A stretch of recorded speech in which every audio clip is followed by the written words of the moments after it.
Nessa noite, nós vamos construir o saber a partir da temática da psicoterapia integrativa e arte. Eu estou aqui representando a professora Sônia, que é a mentora, coordenadora dessa atividade chamada Roda de Conversas, que iniciou lá com a questão da pandemia e vem atravessando já há alguns anos e produzindo esse evento online, e desse evento online produzindo inclusive bibliografias, publicando livros sobre as possibilidades de conexões entre os saberes que os convidados para as rodas geram. Nessa noite, na impossibilidade da Sônia, que está num congresso na Argentina, ficou então para a, a minha tutela aqui a coordenação da roda nesse trabalho a partir da temática da psicoterapia integrativa e a sua conexão com a arte. E nesse momento vale a pena muito manifestar os agradecimentos à PUC do Rio de Janeiro pela concessão desse espaço de diálogo, esse espaço de troca e de construção, de saber, de entendimento, esse espaço múltiplo. E também agradecer aos convidados, está aqui o professor Júlio César Rodrigues, que vem, daqui a pouquinho vai se apresentar e que compõe um programa de pós-graduação aqui pelo SESC PUC Rio. Também o professor Cleiton Meirelles, que também compõe esse programa, são parceiros de trabalho aqui pelo SESC, junto com a professora Sônia, no programa de pós-graduação em saúde mental e psicanálise que eles têm. A minha atuação dentro do SESC PUC se dá pelo programa de psicoterapia e terapia integrativa, elaborado e oferecido por mim, como formação para psicólogos e terapeutas, e que é composto por 5 cursos, sendo que o ponto de partida para aqueles que buscam a psicoterapia e terapia integrativa é o curso de introdução em psicologia e terapia integrativa, que é o curso que apresenta a psicoterapia integrativa e apresenta os critérios da formação e convida aqueles que buscam o movimento integrativo dentro da saúde mental a poder refletir, a poder participar e a poder decidir pela continuidade dessa formação, construindo esse saber na sua perspectiva da vivência, como o próprio movimento integrativo pré-define. E nesse momento, por exemplo, 2 dos cursos da formação estão em andamento. Nós temos uma turma do curso de Introdução em Psicoterapia e Terapia Integrativa, iniciada agora em maio, e uma turma do curso 4 de Complementaridade Paradigmática, também esse iniciado em abril, e também temos a previsão de novas turmas de psicoterapia, da formação de psicoterapia integrativa, a partir do curso 1, que é pré-requisito para todos os demais cursos da formação, prevista para agosto. Bom, eu sou Luciana, psicóloga, é, psicoterapeuta integrativa, tenho uma jornada em Universidade Pública Federal, uma jornada na clínica, uma jornada na educação aqui pelo SESC PUC Rio, e que estou aqui hoje para, junto com vocês, trabalhar essa temática.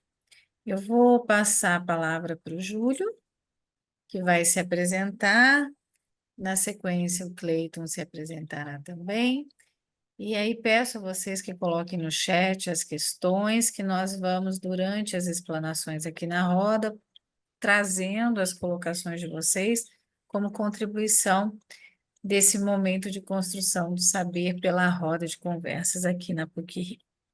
Boa noite, professor Júlio César. Passo-lhe a palavra. Boa noite, professora Luciana. Boa noite a todos os presentes aqui. Obrigado, PUC, mais uma vez pela disponibilização desse espaço que é muito importante para nós. Já é o nosso quarto ano nessas rodas, nessas trocas todas que nós temos.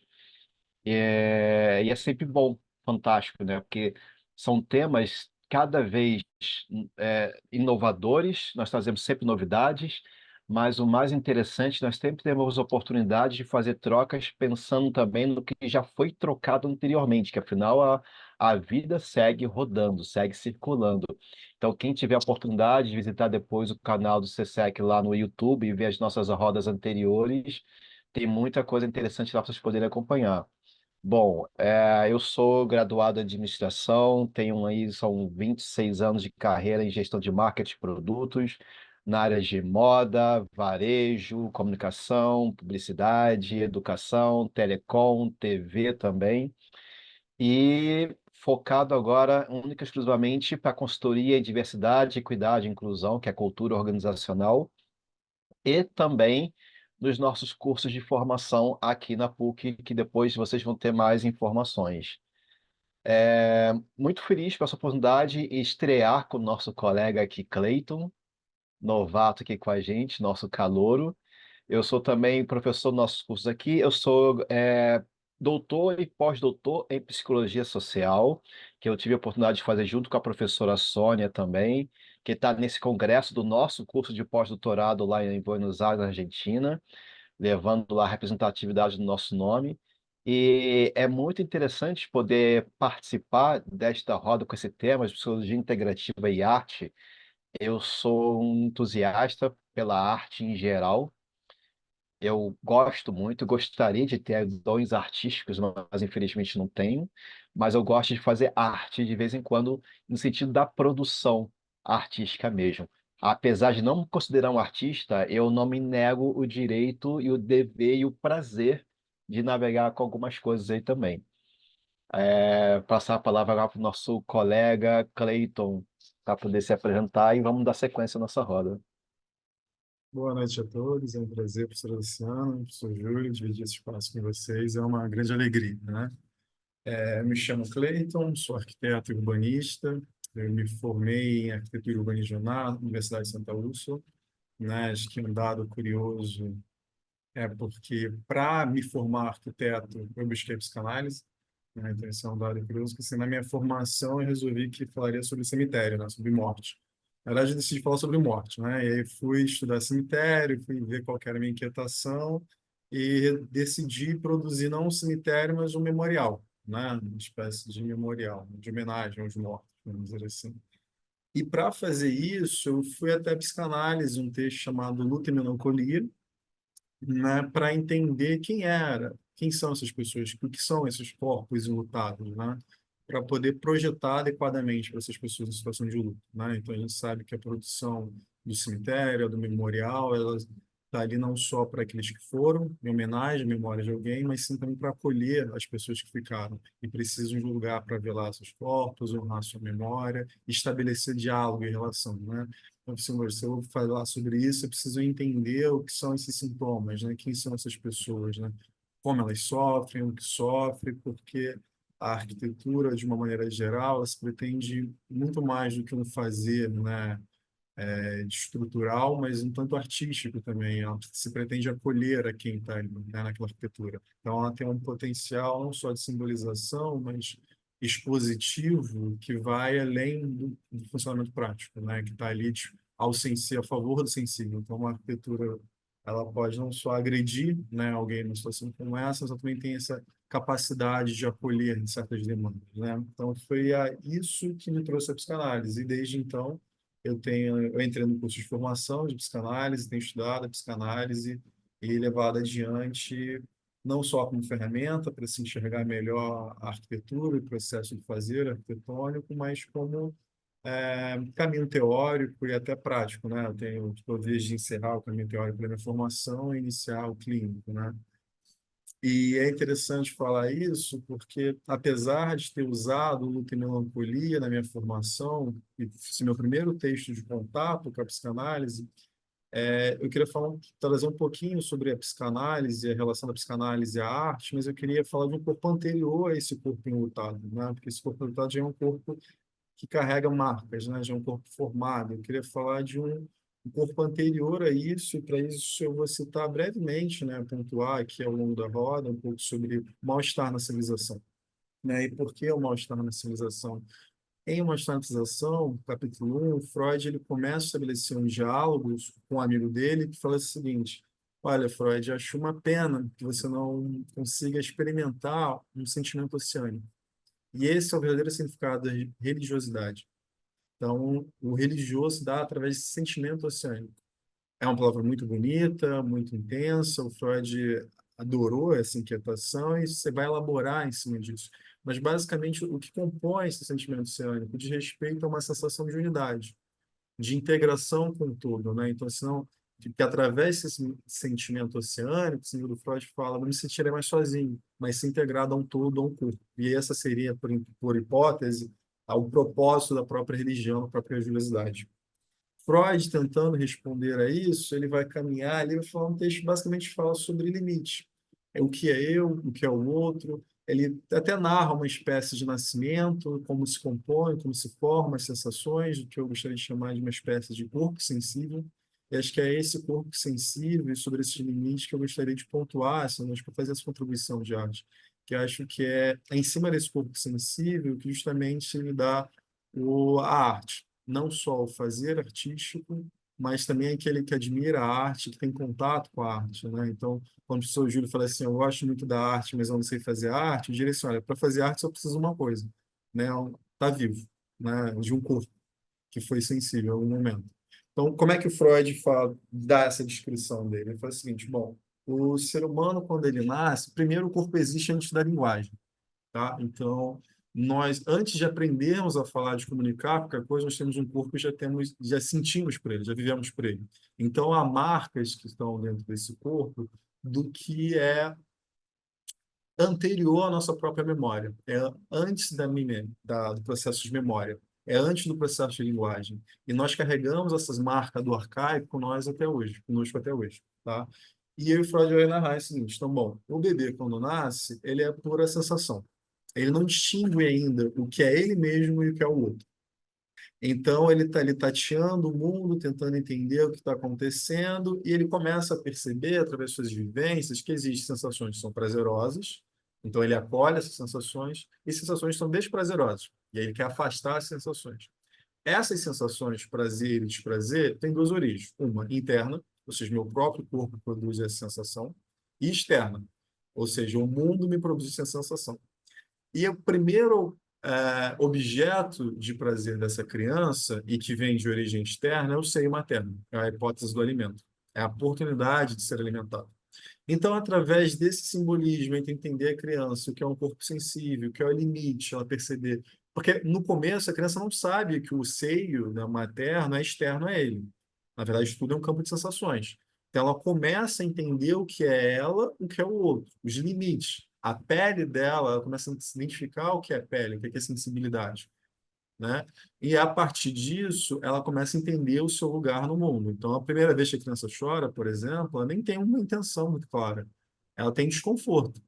E esse desconforto é interpretado pelo outro, que ela mesma não sabe o que acontece com ela. Então, quando a criança chora, é a mãe que vai entender aquilo por hipótese. Olha, é cólica, vou colocar um lencinho aqui, vou colocar a barriga contra mim, vou aquecer, e aí ele percebe que aquela sensação de desprazer vai embora. Então, há um Ô, alívio. Cleiton, deixa eu intervir aí, deixa Pode falar. eu colocar aqui um pouco. Você está trazendo, né, pela psicanálise, a arte dessa mãe com esse bebê, na interpretação e na manifestação dela, porque, como foi dito aqui, ó, pela Carmen, né, para fazer arte é só preciso estar vivo, né? Mediante o entendimento integrativo, que é maior do que a própria área da saúde e a própria área em saúde mental da psicoterapêutica, toda possibilidade de manifestação viva pode, né, ser uma manifestação classificada como artística, pode ser uma produção de arte.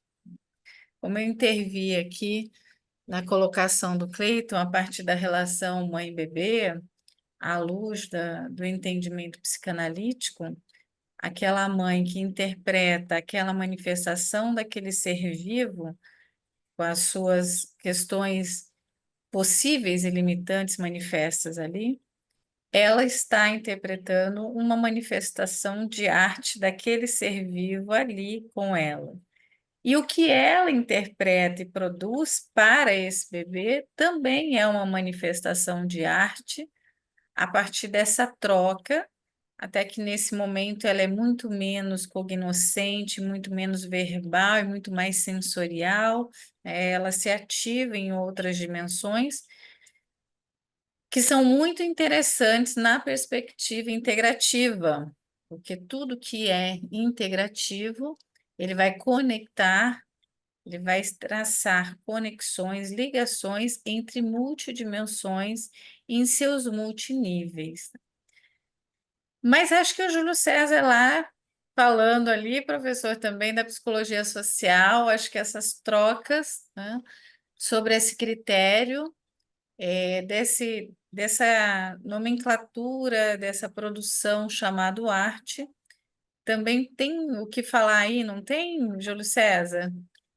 Luciana, obrigado. Eu quero aproveitar o gancho do que o Clayton trouxe quando falou sobre prazer e desprazer, que a gente estuda tanto na psicanálise, né?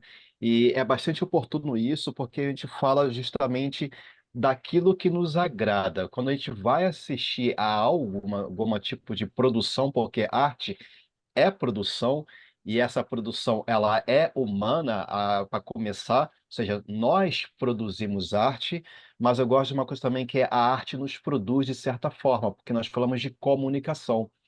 Porque a partir do momento que eu produzo alguma forma de arte, seja uma música, seja uma dança, uma pintura, uma escultura, um projeto de arquitetura, um filme, uma peça de teatro, uma poesia, uma prosa, qualquer manifestação de arte, eu estou me comunicando e essa comunicação tem uma audiência. Pode ser Uhum, um, dois, 1 milhão de pessoas, não importa, ou pode ser, de repente, em diversos momentos diferentes também. Agora, aquela comunicação, o que me levou a produzir a forma de arte?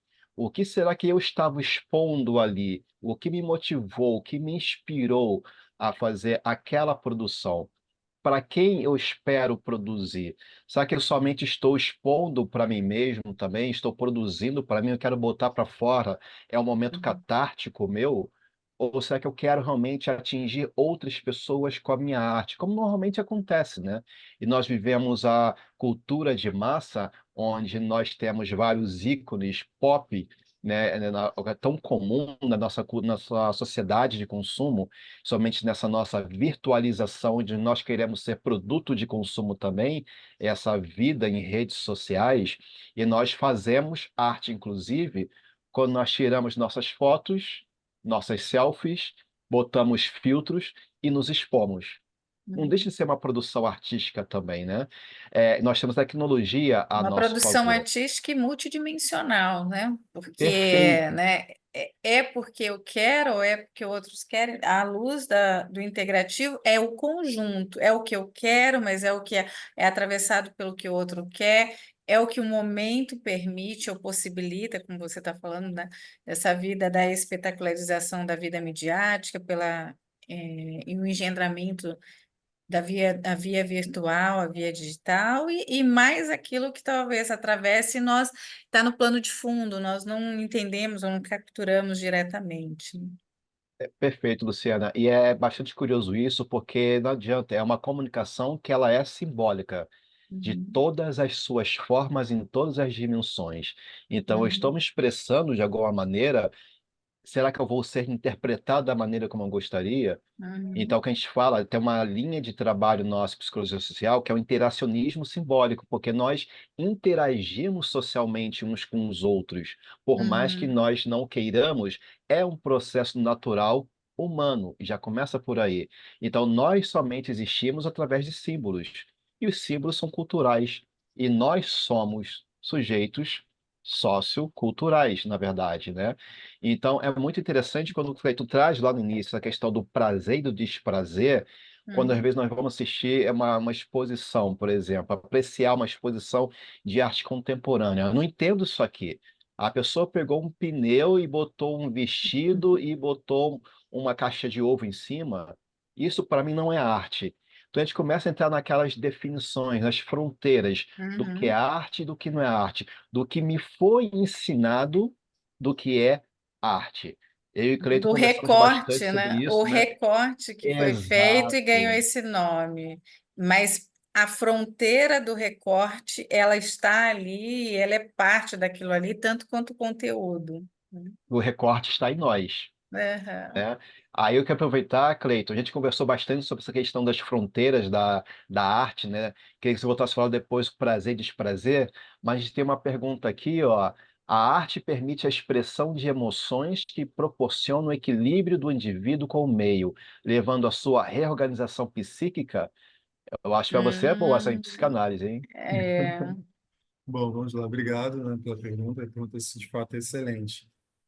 Primeiro, a produção artística, ela de fato não só traz um benefício do artista, tá? É um dos caminhos que o Freud vai chamar de sublimação, né? Então, a pulsão tem quatro caminhos possíveis, um deles, e o mais querido, vamos dizer assim, né? Mais bem afeiçoado, é o da sublimação, que é quando conseguimos usar a arte ou, né, um tratado científico, uma tese teórica, mas nós conseguimos sublimar nossas pulsões e dar vazão a certos sentimentos através da sublimação, através da expressão artística. Então, a arte, de fato, ela nos proporciona a possibilidade de interpretar, de expressar emoções, muitas vezes indizíveis, irrepresentáveis através do seu potencial analógico, metafórico, representativo, mas ela não presta só esse papel para o sujeito que a faz, mas sim para aquele que é tocado pela própria arte.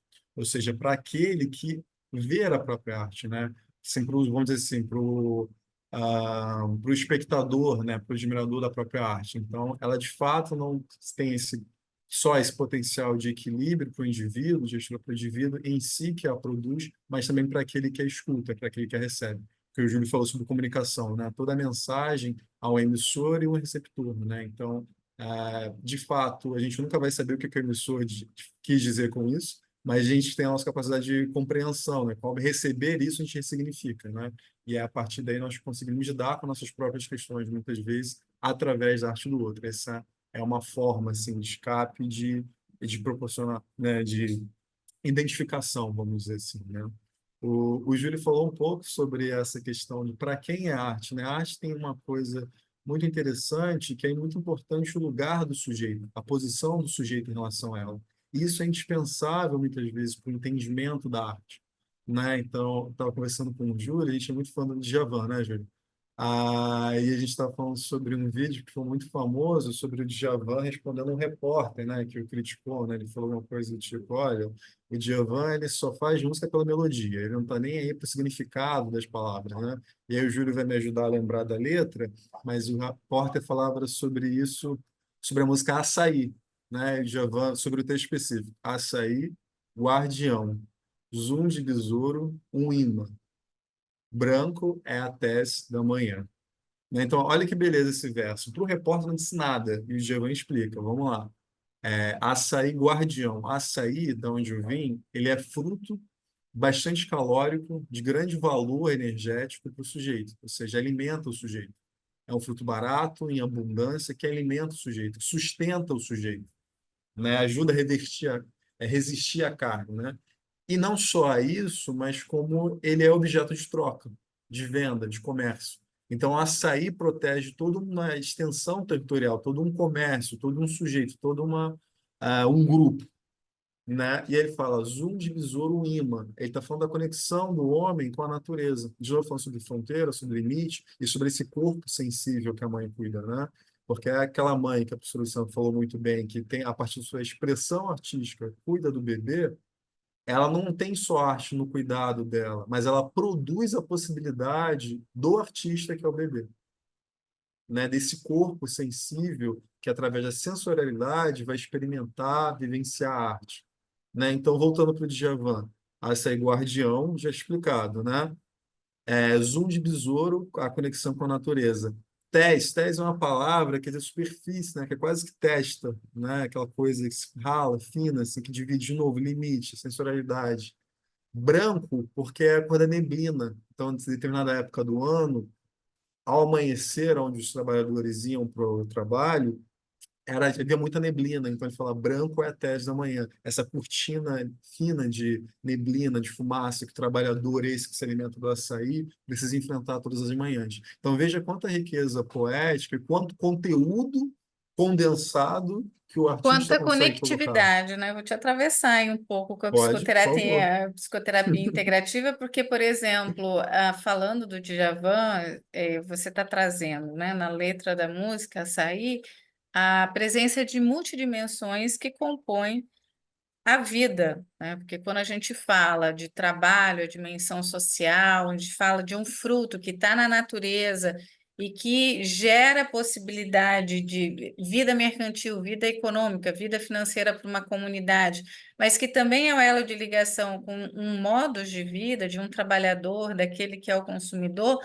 e isso colocado na arte de comunicar com toda uma harmonia, uma melodia, a gente está falando de um conjunto de multidimensões que foram conectadas por esse compositor, por esse artista, por esse músico, Djavan, tal qual a gente está falando da percepção que ele, né, ao trabalhar, elabora, constrói daquele que vai ser o espectador, que vai escutar a música, que vai entender, que vai ser atravessado por essa letra e pela melodia, por um conjunto que ele integrou.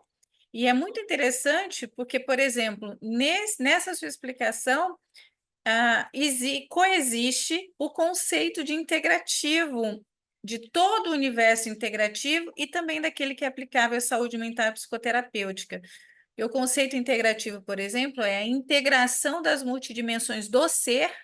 Então, se eu estou falando do ser humano, então, de mim, eu, Luciana, a integração primeira em mim. Então, se a gente falar do Djavan, que é quem produziu, compôs a letra, a música, a melodia, então a integração das multidimensões dele com ele para construir esse universo que ele trabalhou integrando o açaí, o regionalismo, a geografia, a demografia, a população envolvida, o público, né? A natureza, que é um ecossistema onde todos nós estamos. Então, daqui na minha leitura, né, pela a proposição do movimento integrativo, então a integração dele com as suas dimensões, mas com a melodia que vai ser transmitida, vai ser um momento de contato numa dimensão, em algumas dimensões, entre elas a bioenergética e a sensorial, ou seja, isso vai causar, né, arrepios, isso vai causar excitabilidades ou calmarias, né? O que que ele, naquele conjunto, e que tem os instrumentos, e que tem aquele conjunto orquestrado de instrumentos, de sons, que vai mobilizar nele, através da integração dos recursos, para ele fazer uma entrega, ou seja, ele tem um produto que é a arte. Então, para o movimento integrativo, toda entrega, como por exemplo, nós estamos aqui na roda, nesse momento eu estou verbalizando, então a minha entrega para todos vocês é essa verbalização à luz do movimento integrativo, com o que o Clayton trouxe a partir do olhar, do diálogo entre ele e o professor Júlio, a partir da música do Gilberto Gil Açaí, com base nos conceitos da psicanálise que ele vinha apresentando, com base a temática dessa roda que foi pensada, organizada por nós participantes e pela professora Sônia. Então, é um universo múltiplo, multidimensional e em multiníveis, porque à medida que eu estou falando aqui, cada um de vocês está organizando todo esse material. E como dizia, por exemplo, que eu queria voltar rapidamente aqui, é aquela colocação. Então, a arte leva a uma reorganização psíquica. A organização, a reorganização da psi, que é parte de um ser vivo, ela se dá por ele mesmo. Agora, a arte pode ser o ponto de contato para que ele tenha um movimento, por exemplo, dele de contato multidimensional nas suas próprias dimensões, e entre elas a externa, então, seja a arte que está fora. Imaginemos escutando a música Açaí do Gilberto Gil, e nesse momento ali está toda uma psicodinâmica se manifestando, ou seja, um dinamismo de várias composições, de vários níveis das multidimensões psíquicas, e não só psíquicas, mas as somáticas, dos corpos, e dos corpos bioenergéticos, dos corpos mais sutis também se movimentando, com conexões específicas. Então, acho que talvez esse termo organização ou reorganização trate dessa conectividade que existe, que tanto mantém a singularidade, mantém uma identidade, mas também se faz multicolorida e com multifacetas, com multipersonas, com arquétipos. Aí nós temos um cabedal de conhecimentos teóricos, técnicos e artísticos, filosóficos, de conhecimento também popular natural,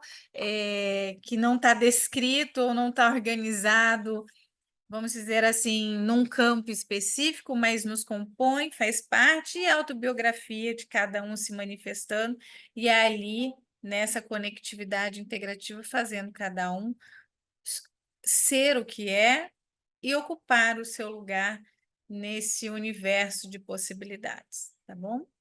Luciana, deixa eu aproveitar aqui, e eu gosto de fazer umas casadinhas, aproveitar as bolas que vocês levantam, né? Já que o Cleiton trouxe a saída do Djavan, aproveitar que a Carmen está lembrando aqui de Djavan, você falou do Gilberto Gil, mas aí nesse mesmo momento eu lembro de algumas composições de Gilberto Desculpe-me. Gil que vão nessa mesma linha, como por exemplo, Refazenda, né? Ou seja, refazenda, fazendar novamente, produzir novamente. E como arte é produção, Gilberto Gil também é um produtor de arte, um compositor e intérprete, assim como o Djavan, e as suas composições nos levam justamente a pensar nessas múltiplas dimensões, como a Luciana colocou. Mas eu queria voltar ainda no açaí. Não na Açaí canção, mas no açaí mesmo. Quem teve oportunidade já de conhecer a Amazônia e ver o pé do açaí, vocês vão poder saber que muita coisa é aproveitada daquele pé, não é só o fruto. Daquele fruto se tira o sumo, tem o seu processo de preparo, processo de produção, ou seja, também é artesanal e por ser artesanal, ele é artístico também. Estamos falando de economia e finanças, como a professora Luciana também trouxe. Estamos falando de Ó, uma Júlio, só Oi. acrescentando, a Pamela está dizendo que ela é do Acre. Temos uma Ah, acreana aqui, boa! ó. Eu quase dei um A pulinho no Acre Pamela. já fiquei só no Pará ali. Eu aproveitei muito ali. Então, o que acontece? Você tem todo aquele ecossistema em volta do açaí. E como ecossistema, você tem uma série de sujeitos, de elementos que vão compor múltiplas dimensões, como a professora Luciana trouxe também. Nessas múltiplas dimensões, diversas representações. Como a professora Luciana também falou, cada um de nós está recebendo as comunicações nossas aqui e organizando psicamente de alguma forma, porque nós somos sujeitos biopsíquicos sócio-espirituais. Então, é nessa dimensão que eu queria entrar. Quando Djavan compôs essa canção, ele foi buscar vários elementos na demografia, na ecologia, na biologia, na zoologia, porque ele fala em besouro também, mas ele foi buscar muito do inconsciente dele. Ele tornou inconsciente consciente, o Cleito pode falar isso melhor para a gente depois, nesta construção, e olha o quanto que isso comunica com nós todos também, e nos ajuda o quê? A criar um elo ou não com ele, com a sua música, com a sua arte, e nós internalizamos aquilo, por mais que nós possamos não entender. E aí vem aquela questão: para quem é a arte? Cara, não entendi nada do que esse maluco escreveu, que ele cantou, pra mim não faz o menor sentido, não gosto. Mas eu posso pensar também, cara, que bagulho mais doido é esse aí? Me amarrei, me amarro nesse cara. Então, a comunicação que ela é produzida, ela vai chegar de uma mesma maneira, mas ser interpretada de formas diferentes, porque nós falamos justamente de uma cadeia simbólica que está dentro de nós, que está no nosso entorno e que nós produzimos também. E aí vem essa questão que a professora falou desse conjunto orquestrado. Pensem bem, o que se tira do açaizeiro não é somente fruto, nós temos também a palha do açaí. E dessa palha se faz muitos produtos. Olha a arte presente aí novamente. Isso pode ser industrializado. Isso pode chegar no Brasil ou para fora também. E olha só, um fruto que era cultivado somente pelos indígenas, que acabou tomando uma dimensão gigantesca no Brasil inteiro e que é um símbolo do Brasil fora do nosso país também, e que inspirou uma música que rendeu esse debate aqui, que é tão interessante. Olha o quanto se tirou de um fruto que chegou a uma música, como o Cleiton lembrou, besouro. O que que o besouro tem a ver? Mas quem consome, quem é, acho que do Acre, aí quem é, desculpa, É a Pamela, a Pamela Pamela, a Acreana. questão do besouro, né, do barbeiro no açaí também, não se eu não me engano, é do açaí, é bastante delicado, bastante perigoso, faz parte da tradição, daquele cuidado ali também, né? Quando vai se processar artesanalmente, de não ter o besouro, o barbeiro ali junto. E olha o quanto de se produziu daí. Aí vamos pensar novamente nessa questão nossa espiritual da composição. Eu pensei em Gilberto Gil, já que a professora Luciana trouxe tanto ele aqui. É, Eu pensei em 3 músicas dele, por exemplo, Refazenda, A Paz e Se Eu Quiser Falar com Deus. Que momento será que ele estava vivendo quando teve esta conexão, como a professora Luciana também trouxe, da conectividade que ele teve com o sagrado dele? E esse sagrado habita dentro do corpo dele. Será que ele via em algum momento dele de sofrimento, alguma questão de sofrimento físico, de sofrimento espiritual, sofrimento psíquico dele para poder criar estas composições? A paz invadiu meu coração. E eu já vi um quadro pintado somente com este verso. Ou seja, o verso de uma música que virou arte plástica. Olha o tamanho da representatividade também. O que que você acha, Cleiton?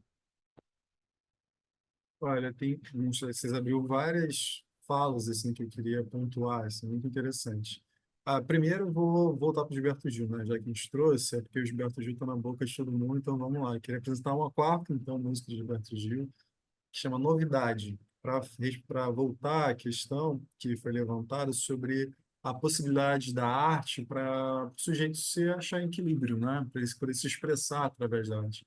Então, veja, esses processos que a gente tem elucidado, essas múltiplas questões que se juntam em um ponto, a psicanálise vai se referir a isso como um processo de condensação, né? Então, a gente falou sobre o sujeito identificar a arte, entender a arte. Ou seja, esse processo ele só é possível caso haja um ponto de contato, um ponto em comum, seja ele qual for.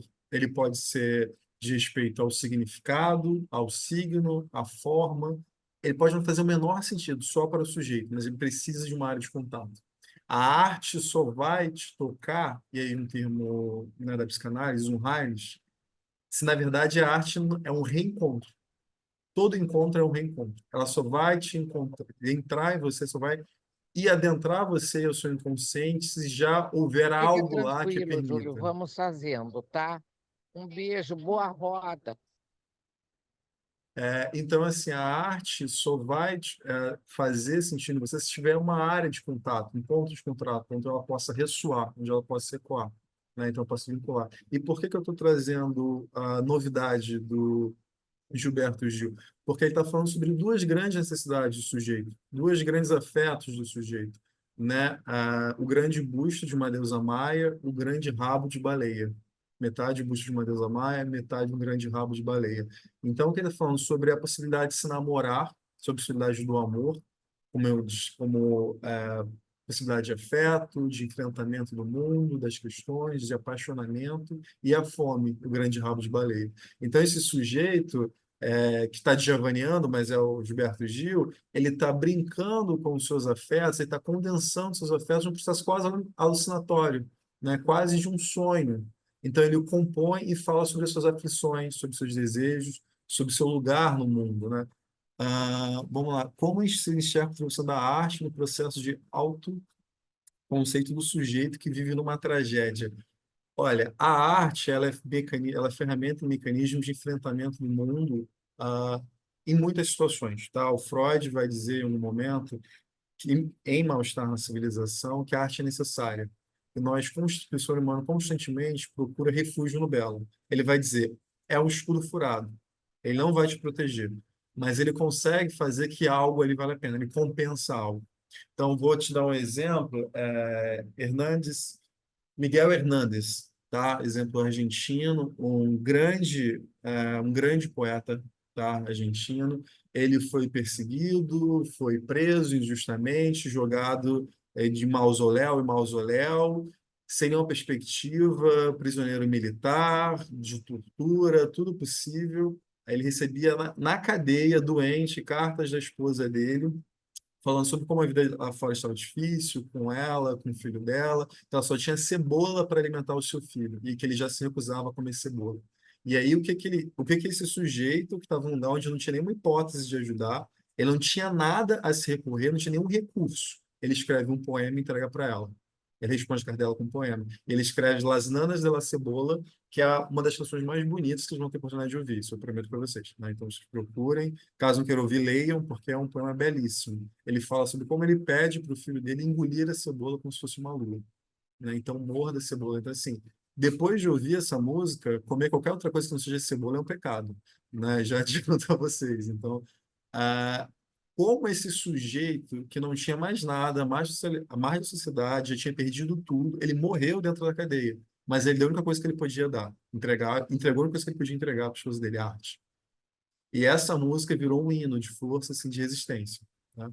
Ah, Mas a única coisa na nossa perspectiva, porque na dele, em todo o universo sutil que está para além do físico, ele fez muita entrega, com né? certeza. Essa poesia mobilizou com certeza todo o amor, todo o sentimento que ele tinha pela mulher, pelo filho, todo o sentimento, o religare dele, né? Essa redenção, esse encontro dele com algo que estava ali e estava fora ao mesmo tempo, que aí é da dimensão do que transcende. Fisicamente ele estava preso, mas o que ele podia experimentar para além daquele sofrimento material que ele estava vivendo, isso não é a prisão, né? E a arte tem essa potência de permitir esse encontro, de permitir essa via de conexão, independente do atravessamento material que ali se faz em loco, né?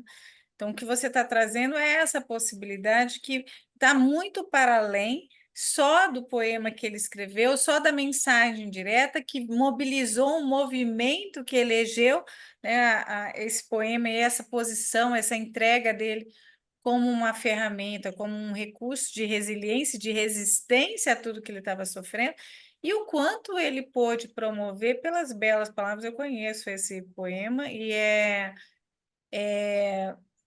é de uma criatividade, né? Uma manifestação de múltiplas dimensões de algo muito simples, que é a cebola, que é um alimento simbólico, né?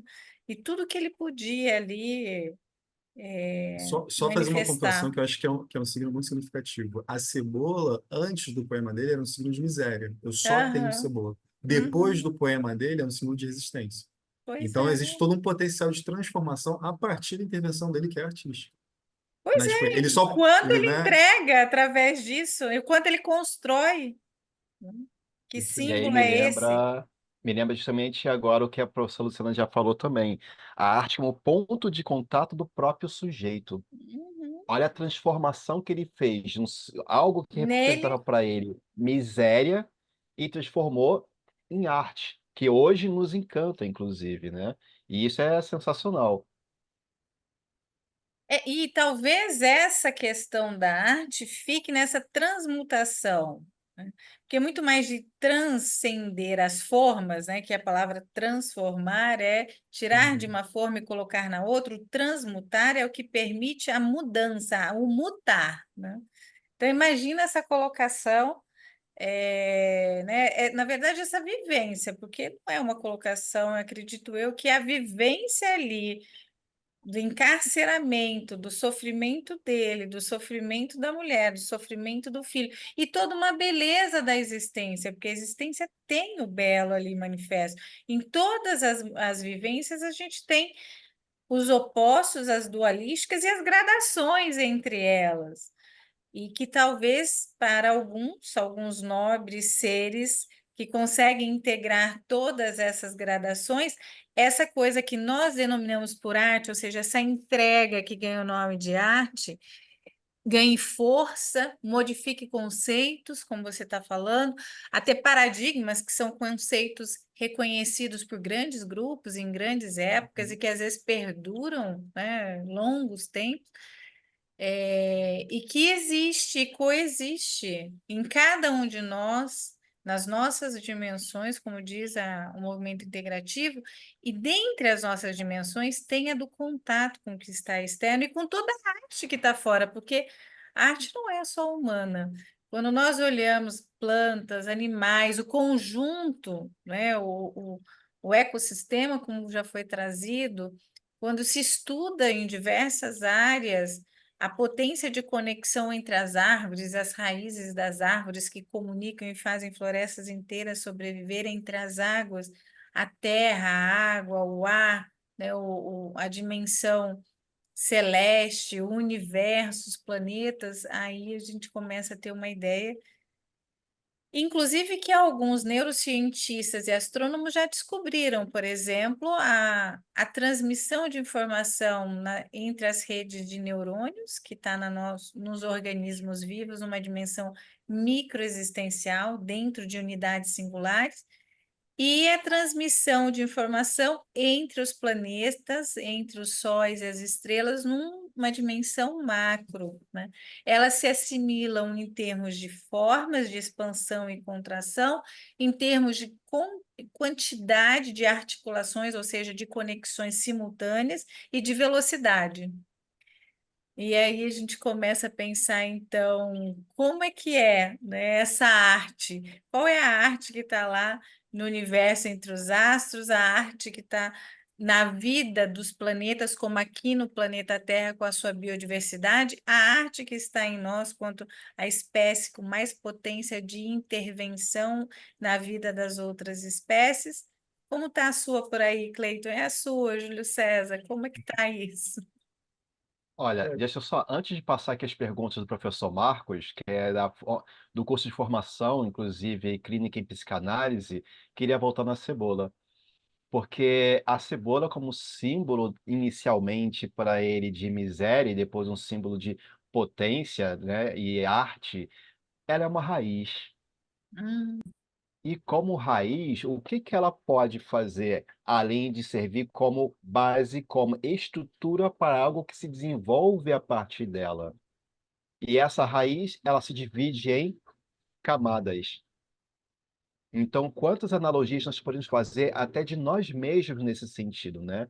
O quanto nós temos enraizados de nós, o quanto ele tinha enraizado nele dessa miséria, que se tornou depois uma potência, né? E quanto de camadas será que ele não tinha nessa expressão toda dele e que o levou a transformar? É como se essa mutação, essa transformação, que não foi da cebola, a cebola foi um símbolo, mas foi a transformação dele.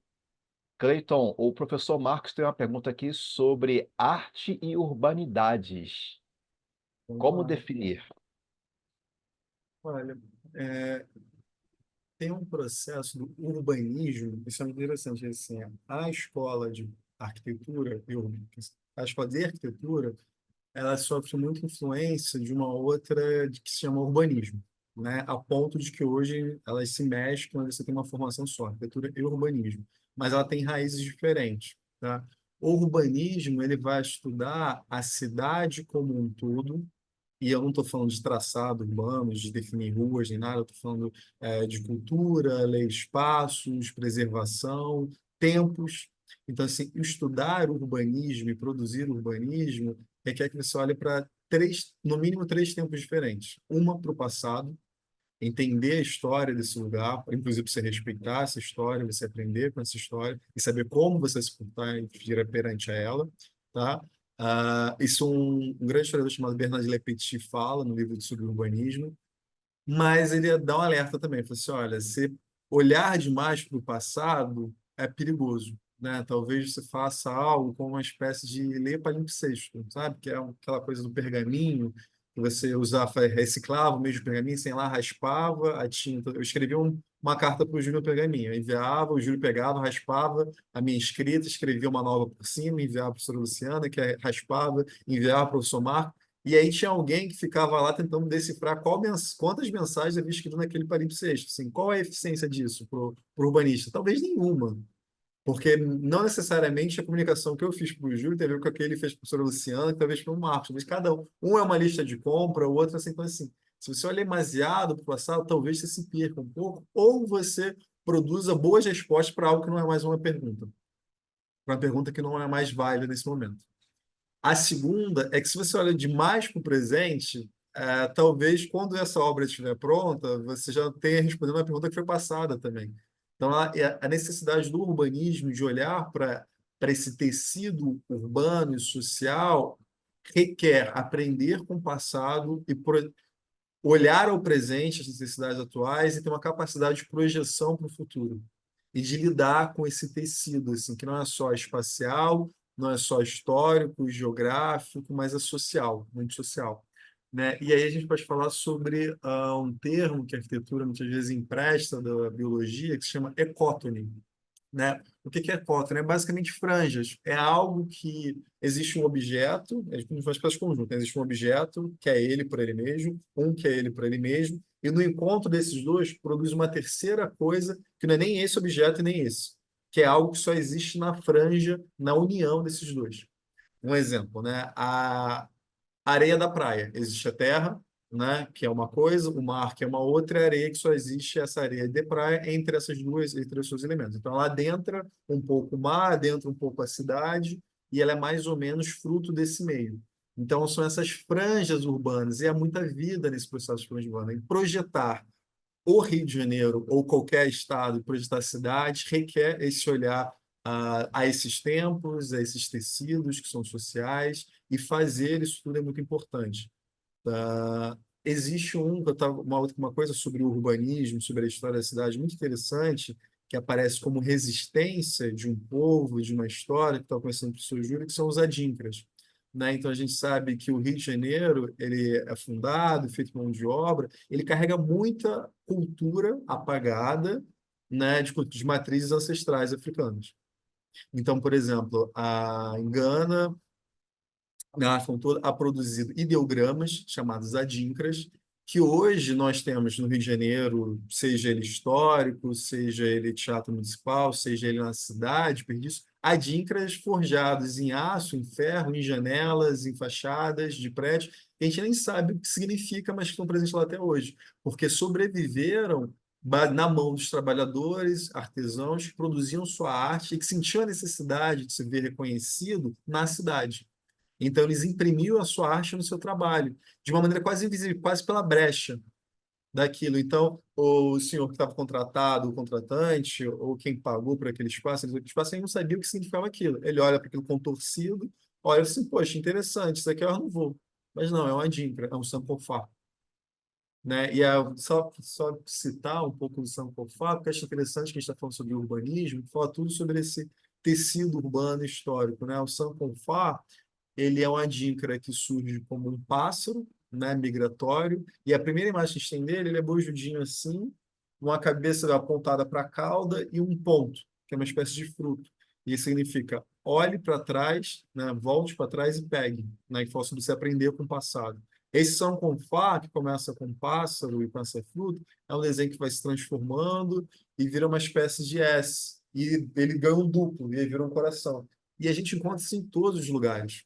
Então, isso é algo de arte, é algo de resistência, de uma cultura, que chega por nós através desse tecido social, desses tempos, dessas temporalidades. Hoje eu tenho uma Adinkra em casa e não é proposital, eu herdei da minha sogra. Eu não faço a menor ideia do que significa. Então, assim, então, como dessa história, ela é viva, ela é feita, ela é de resistência, ela é forjada por uma cultura, ela aparece pela brecha, né, pelas brechas, e aí, só porque a gente falou sobre a questão da careta, né, do Miguel Hernandes, tem, por exemplo, um rapper do Rio de Janeiro, Santos, ele escreve uma música que fala um pouco sobre isso, ele tem muita inspiração no Christian Andersen, né, que tem um poema belíssimo que fala sobre a luz que invade celas, né, e o Christian Andersen ele faz uma espécie de narração sobre a possibilidade de como o sol brilha para os bons e para os maus, né, e como um sujeito que está ali dentro de uma cela, dentro de uma prisão, ele ainda assim consegue aproveitar do sol e do canto dos pássaros, né, então como a beleza até nessas unidades mínimas, né, até nessas situações mais opressivas do sujeito, né? Então, de novo, a arte como resistência, como subexistência, como capacidade de você resistir o mal-estar, o mau-agor, as pressões, né? E aí O esse Cleiton, eu rapper, vou esse te Santos, ele atravessar fala, só para te falar uma coisa. A arte talvez como conexão, né? com Você não, certeza. não mencionou, mas queria deixar Com aí. certeza. Com certeza. E esse Sanches fala isso, ele fala assim, brechas serão caminhos, pois tudo que é fácil é vão. Então está falando sobre um processo de enfrentamento, né? Então ele se reveste, para usar um tempo de fantasia, ele se reverte de arte para poder enfrentar o mundo, né? Um só, porque a gente falou muito de música, mais um só, Criolo. Ele escreve uma música chamada Fermento para Massa. A história é fantástica dessa música. Ele estava em casa, no colchonete, mexendo na casa da mãe, dormindo, a mãe dele chega muito irritada, que não conseguiu comprar pão, dá uma bica no colchonete dele e fala assim: Olha só, meu filho, tá em greve, o padeiro não veio trabalhar, tá transportando quanto é lado, uma bagunça lá fora, vai escrever uma música e resolver isso aí. E ele escreve uma música chamada Fermento para Massa, que ele fala assim: Hoje eu vou comer pão murcho porque o padeiro não foi trabalhar. Então, assim, como é que essas moções, né, pulsionais, essas histórias, se dentro? Porque assim, esse artista produziu a arte, mas o que entrou nele que produziu a arte? Da onde vem essa emoção? Então, a gente está falando sobre conectividade, né, sobre o sujeito. Então, o sujeito produziu arte, mas o que fez o artista produzir arte? O que moveu o sujeito? Né? O que o professor Júlio falou sobre inconsciente. Como se dá essa comunicação do inconsciente, né? Que Ou as leva esse artista a produzir. conexões, ou talvez as conexões multidimensionais que se manifestam ali e mobilizam o sujeito para alguma que para põe em movimento, né? Mobiliza, põe em movimento. E aí, se ele vai produzir a arte, já é a forma dele se expressar, a escolha que ele faz. Eu acho que esse exemplo que o Cleiton trouxe, o professor Cleiton trouxe agora dos adíncras, ele pode representar muita coisa a partir dele. Porque vamos lá, a questão nossa aqui foi falar sobre urbanidade e artes, né? Agora vamos pensar num exemplo aqui. Teatro Municipal do Rio de Janeiro. Qual é o estilo? Arte Nouveau seria, né? Cleiton. Sim. Só que acontece, dentro dessa beleza do Arte Nouveau, e o nome é francês, requintado, porque tudo que é bonito não é feito no Brasil, vem de fora, é importado, é o que tem valor. Olha o tipo de conexão que nós fomos ensinados a construir, inclusive. Então, a cidade do Rio de Janeiro, que era a capital na época, ela foi projetada para ser a Paris dos trópicos. Então, a arquitetura da cidade, ela é pensada, foi pensada naquela época para isso. Então, nós escutamos muito desta arquitetura. Então, quando nós passeamos por alguns prédios antigos, o que é que nós vemos lá? Representações do que era belo, do que era bonito, do que era culto, do que era clássico, do que era grego, europeu. Os desenhos das colunas, os deuses gregos, o panteão grego, e como artifício de resistência, como o professor Cleiton trouxe, os escravizados que trabalharam na construção de várias obras aqui para manter o quê? O seu contato e deixar a sua marca, lembrando da sua ancestralidade, faziam os seus desenhos, que eram os adíncras, que são de uma parte da África, que é um continente gigantesco. E esta população, este grupo, fez a sua arte está espalhado por diversas partes da cidade do Rio de Janeiro, que, como capital do Império e depois da República, certamente, e antes colônia também, certamente se espalhou pelo Brasil inteiro. Então, olha esse movimento artístico que se representa o Brasil, inclusive. Então, vamos pensar novamente, este exemplo, Teatro Municipal. Nós temos uma grande manifestação artística ali, a arquitetura. Que tipo de música se espera, que tipo de apresentação artística se espera para um teatro daquele porte? Orquestra sinfônica e balé. Nós pensamos o quê? Em dança, pensamos em orquestra, nós pensamos em música clássica, pensamos em ópera, nós pensamos naquilo que é erudito. E aí nós começamos a pensar no quê? Tecido social, como o professor Clayton trouxe, distinções, desigualdades sociais. Aquele palácio maravilhoso construído por escravizados para atender a uma elite. Então a gente começa a pensar para quem era a arte tocada, apresentada naquele espaço. Não era para todas as pessoas. Então vamos pensar. Aí o professor Clayton trouxe o Rapper Santos. Vamos buscar um pouquinho mais. Uma outra produção artística nacional, funk. Alguns grandes expoentes do funk já se apresentaram, inclusive, ali dentro. Então, houve aquele rumor todo, aquela crítica absurda. Como vão tocar funk no teatro municipal? Porque funk não é música. Se não é música, então não é arte. Então, para com quem que se conecta? O que que não é arte? Quem tem este poder de definir o que é e o que não é, para quem é e para quem não é, essa segregação de espaços, quando na verdade deveria haver uma congregação. Você entende? Então, a dimensão do que é arte, ela parte do que é construído socialmente também, e nós todos. Novamente, quem pode definir o que é arte, o que não é arte, para quem é e para quem não é? Então, nós falamos de espaços e construções de espaços, esses espaços são constituintes do tecido social. Então, nós temos um exemplo único aqui, o Teatro Municipal. Agora, pensando novamente em urbanidades, né, Cleito, que é a sua praia. O quanto de exemplos nós temos diversos também. O quanto que ali, o centro do Rio de Janeiro, onde se encontra o Teatro Municipal, que se chama Cinelândia, terra dos cinemas, porque existiam vários cinemas, era clássico, da sétima arte, o quanto que é representado de nós ali também. O quanto que nós estamos representados ou também não estamos enquanto sujeitos, nossas subjetividades. O que que é bom? Normalmente nós pensamos o quê? Que todas as produções cinematográficas que vêm de fora são ótimas, são maravilhosas, principalmente do que vem de Hollywood, que foi uma construção artística, modelada, capitalista, pós Segunda Guerra Mundial, que tomou essa dominação toda. Então, nós fomos ensinados a acreditar naquele outro modelo de arte também. E nós aprendemos a nos conectar com eles. E aí nós começamos a produzir novos tipos de representações simbólicas e comunicações também.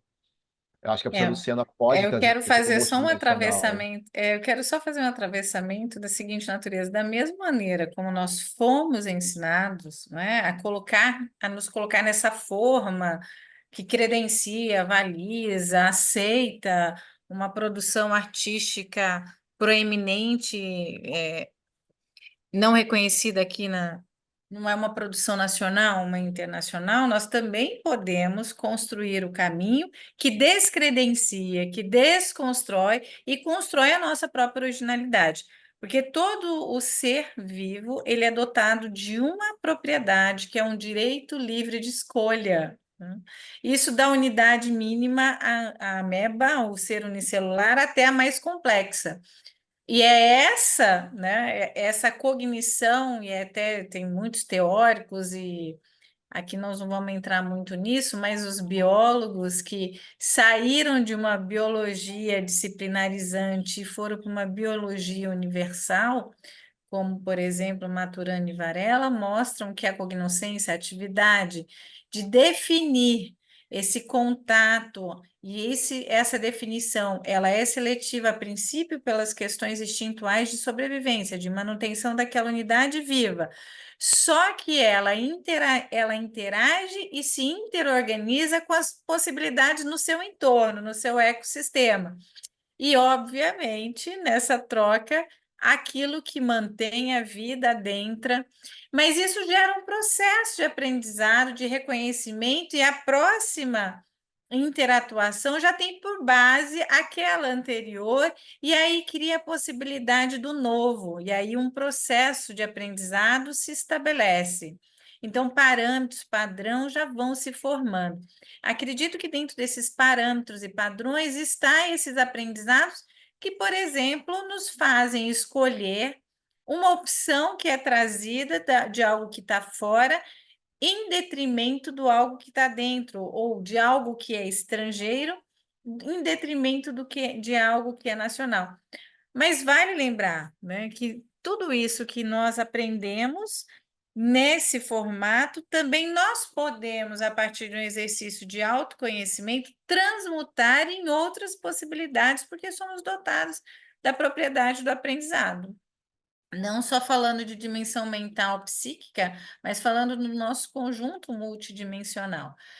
Mas o que eu queria deixar aqui, tem muito a ver com a temática e com tudo que nós falamos, é que a questão maior é ampliar os nossos pontos de contatos multidimensionais, porque muitas vezes se perde muito por falta de contato com a dimensão da sensação, com a dimensão bioenergética, perde-se contato com a dimensão da emoção, vivenciando uma soberania da dimensão cognoscente, ou seja, do simbolismo, da tradução, da interpretação, usado numa arte que é um código, que tem desenhos, são letras, palavras, enquanto vale a pena resgatar, por exemplo, investimentos naquelas multidimensões que estão ali sinalizando, mas nós não fazemos um investimento de contato, não sustentamos contato, seja por algo que se manifesta e classificado como prazeroso, satisfatório, belo, positivo, algo desprazeroso, incômodo, insatisfatório, mas que faz parte das nuances do contato, né? Então, queria colocar aqui. E a arte, ela tem produtos, né? Ela tem ofertas de elementos, música, uma tela, um quadro, um desenho, um som, um conjunto de som, que não precisa tanto ser organizado pelo ser humano, mas alguém tinha falado aqui do canto dos besouros, né? A Pâmela lá do Acre, e que ela está no Rio e não escuta tanto. Isso é uma forma de comunicação entre uma espécie e entre espécies diferentes no mesmo ecossistema, e que também pode ser, né, nossos ouvidos podem ser treinados para encontrar a sonoridade bela nesse som dos besouros, dos grilos, das cigarras e dos pássaros, dos instrumentos musicais, se nós estabelecermos o nosso ponto de contato para isso e criarmos esse aprendizado. A arte faz esse convite. E é um convite magnífico, né? Quando a gente se permite, na verdade, experimentar essas sensações, né, professora Luciana, a gente vai, então, fazer esse recontato com nós mesmos, nos reconectarmos a partir do momento que nós nos permitimos ter essas sensações. E acho até interessante o quanto se vem produzindo cada vez mais exposições imersivas, né? Onde você participa, você é parte daquela produção artística ali. A tecnologia nos permite isso. A exposição sobre Frida Kahlo, Van Gogh e tudo mais, então desperta outras sensações e nos movimenta. E aí você é como você está em algum lugar, quando toca alguma música, você se deixa levar por aquela música. Não A precisa ideia da saber dançar. vivência, de ir junto, vivência fluir, né? Ir junto, vivenciar, né? Muito mais do que Exatamente. falar, vivenciar. E o professor Clayton comentou sobre um filme, o Dias Perfeitos, que tem muito disso, né? Tem sim. Eu queria só pontuar aqui, acho que a Pamela fez um comentário interessante, né, sobre a fala do professor Júlio, né? Alguns dias viralizou um TikToker estrangeiro elogiando muitíssimo o livro de Machado, do Machado de Assis. Eu sei qual que é o livro, é o Memórias Póstumas de Brás Cubas, eu vi também. E a partir desse elogio da estrangeira, brasileiros voltaram a debater a riqueza nos livros de Machado de Assis. Isto é, precisou uma moça de outro país falar bem de um autor nosso país para ela estar em evidência novamente. Assim, muito obrigado, Pamela. Assim, Machado de Assis é brilhante. Eu sou um grande fã, assim, de Machado de Assis. Eu falo exaustivamente em todas as minhas aulas e seminários sobre Machado de Assis. Então, assim, se eu vou dar um seminário, Machado de Assis vai ser citado. Essa é a única certeza que vocês podem ter na vida, né? Ah, é muito interessante a gente pensar no Machado de Assis, porque o Machado de Assis, ele produziu o Alienista e contos belíssimos, assim, e ele tem uma riqueza na sua estrutura de narrativa, porque ele consegue retratar a estrutura de um sujeito, né? Existem um livro que está saindo agora que está falando sobre uma psicologia do Machado de Assis, né? Então, como ele construiu uma própria psicologia, um próprio modo de enxergar o sujeito, uma espécie de lupa, né? E contos belíssimos, um Dom Casmurro, Memórias Póstumas de Brás Cubas, Quincas Bordas. E ele coloca muito da cidade, da onde veio, desses tecidos sociais e da história do Brasil. Machado de Assis ele causa grande incômodo porque ele não se furta de falar sobre a história ao qual ele vive, o que ele sendo. Então, você vai ler Machado de Assis, você vai ver sobre a fala dos escravos, escravos interrompidos, escravos sem nome, chamados disso ou daquilo. Ele não invisibiliza ninguém. Então, Machado de Assis ele escancara nossas vivências e transforma isso eterno. Então, ele deixa uma marca na história que não vai ser apagada, porque a obra dele nunca vai sempre ficar com a gente. Então, assim, ele retratando esse Brasil, essas experiências e tudo mais. Ah, tem uma outra coisa que eu queria falar também sobre, fala sobre urbanismo, né, sobre dar o valor ao que está fora. Tem um outro exemplo, né, que foi o próprio Palácio Mon. O Palácio Mon é uma obra que tem essa cara europeia, eclética e tudo mais, mas é uma produção brasileira. Ganhou um prêmio lá fora, mas aqui no Brasil ela foi desmontada para passar no metrô. Supostamente passaram no mentor, mas na verdade a gente sabe que foi uma espécie de um novo plano urbanístico que tinha por ideia apagar também uma certa história. Então, da mesma forma que se elegia tal arte como própria para uma época, aquilo tinha que ser louvado, em outra época que veio depois, foi assim, essa não é mais a arte nova agora é essa. Então, sempre tem alguém que está tentando reformular e dizer qual que é o tipo de arte que tem que ser aceito, tem que ser vivido, tem que ser expresso. E aí lembrou muito bem a professora Luciana sobre essa necessidade, acho que a palavra é coragem. Viver a arte precisa de coragem, né? Assim, a coragem de bancar o seu sentimento, o seu afeto, o seu conhecimento, de enfrentar a arte, porque nem toda arte ela é gostosinha, ela é acolhedora, muitas vezes a arte é usada como denúncia, muitas vezes a arte vai Uhum. ser usada para inquietação, para Exatamente, incômodo, descentramento, né? Sair de si, se colocar no lugar do outro numa situação difícil, sim, sim, sim. assim como o próprio Machado de Assis fez muitas vezes nos contos dele, como bem lembrou a Carmen, né? E a Pamela, como bem lembrou a Pamela. Então, assim, muito obrigado, Pamela, pela citação. Ah, esse filme que o professor Júlio falou, ele traz uma coisa muito bonita que a gente fica... são Dias Perfeitos, não é isso, Júlio, o nome do filme? Assim, Dias Perfeitos, ele é um filme belíssimo, que ele fala sobre uma, que a gente poderia dizer sobre um viver com arte. Não está no campo do produzir a arte, mas sim do viver com arte. Então, ele trabalha uma espécie de mitologia, né, de uma cultura oriental, japonesa.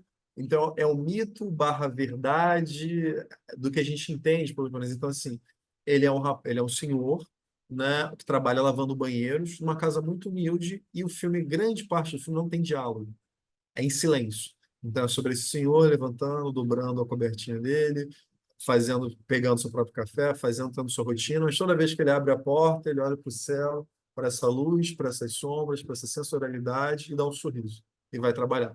E todo dia. E começa nesse lugar, desse mito, né, sobre esse sujeito que consegue enfrentar o mundo com extrema leveza. Evidente, como todo filme, ele precisa passar por certas provações, né? Então, aí começa a acontecer situações, coloca à prova essa paciência desse sujeito, essa capacidade desse sujeito ver beleza em tudo, essa rotina dele atrapalhada. Então, começa a se surgir pessoas que testam um pouco essa leveza desses sujeitos, capacidade, começa a aparecer outros sujeitos que proporcionam para ele uma capacidade de espelho, né, de alteridade. Então ele tem um rapazinho muito chato que trabalha com ele, muito chato, muito bonito. Eu adorei quando ele saiu do filme. E aí ele tem uma namorada. Essa namorada conseguia aproveitar o que esse sujeito aproveitava, ouvia música que ele via na fita cassete, na vanzinha dele, e ele falou assim, poxa, é a primeira possibilidade de conexão que esse sujeito tem no filme.